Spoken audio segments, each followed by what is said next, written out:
Ils ont mis un feu d'une marque à l'arrière et un feu d'une autre marque à l'avant. Ah purée, il y a une voiture qui arrive, faut que je détale. Et mince.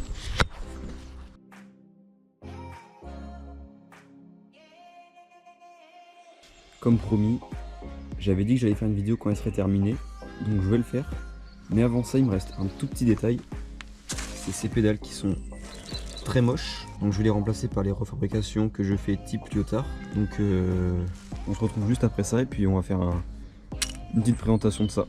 Donc voilà, 1 heure plus tard qui s'est passé, donc j'ai réussi à aller à mon petit point de rendez-vous habituel. On est toujours au même endroit. Et donc aujourd'hui, je vais vous présenter enfin la Peugeot BB. Pour commencer, déjà c'était la première vidéo de ma chaîne que je vous avais fait. Et je vous avais présenté en fait une mobilette que j'avais achetée à côté de chez moi pour la modique somme de 100 €. Alors sur l'annonce, elle a été complète, hein. C'est-à-dire qu'il n'y avait pas de hic, les pneus étaient morts, donc là je les ai remplacés. Donc encore une fois, je vais commencer par les pièces qui ne sont pas d'origine. Donc on va commencer par les pédales du coup que je vous ai montré en début de vidéo. Donc ça c'est des types Lyotard que j'ai refait en impression 3D encore une fois en beige et ça rend vraiment très bien. En fait ça fait pas une pièce neuve, ça refait la mobilette parce que les miens étaient complètement pétés, il manquait des bouts.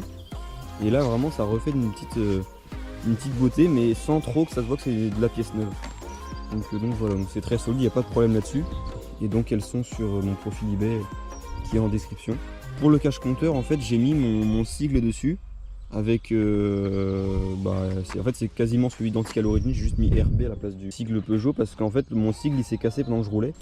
Le bouchon de réservoir aussi que j'avais qui était en bon état, mais en fait je l'ai changé, j'ai mis ce que je fais à la place. Donc là en fait j'ai mis l'année de la mobilette, donc celle-là est de 1966 et puis j'ai mis 2023 parce que c'est quand j'ai rénové. Alors pour la partie moteur, le variateur il me semble qu'il était grippé, donc j'ai décrippé avec de la graisse. En gros je l'ai agressé puis après j'ai plus de problème. La compression est très très bonne. Et quand je l'ai acheté, donc il y avait l'écarteur, il y avait tout dessus.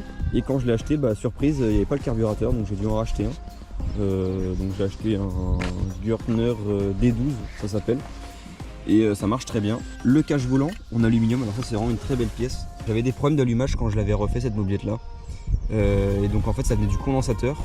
Je l'ai changé et j'ai mis un condensateur électronique et depuis plus aucun problème. Que ce soit à chaud ou à froid, plus aucun problème. Ça fait vraiment plaisir de voir ça. Il manque l'autocollant là, mais je la laisse comme ça. Vraiment, j'allais dans son jus cette mobilette là. Donc, les chromes ils sont très propres. Par contre, elle est sale, mais bon, peu importe. Le phare qui était cassé à l'avant, en fait, j'ai mis un tout petit peu de colle, chaud, puis après j'ai potelé avec mes mains. Donc ça rend vraiment super bien. Pareil le petit stickers, donc celle-là elle est du Mans. Moi je suis au Mans, enfin là je suis pas du tout au Mans mais globalement j'habite à côté du Mans. Alors la particularité que je trouve vraiment très important à préciser, c'est qu'à l'avant on est sur un feu sous bitèse. Donc là vous allez me dire bon ok normal, hein, c'était ceux de l'époque. Et qu'à l'arrière, c'est très étonnant, mais on a un feu de la marque Cibier. Donc c'est deux marques différentes. Donc ils ont mis un feu d'une marque à l'arrière et un feu d'une autre marque à l'avant. Et ça c'est à mon avis c'est pas forcément commun.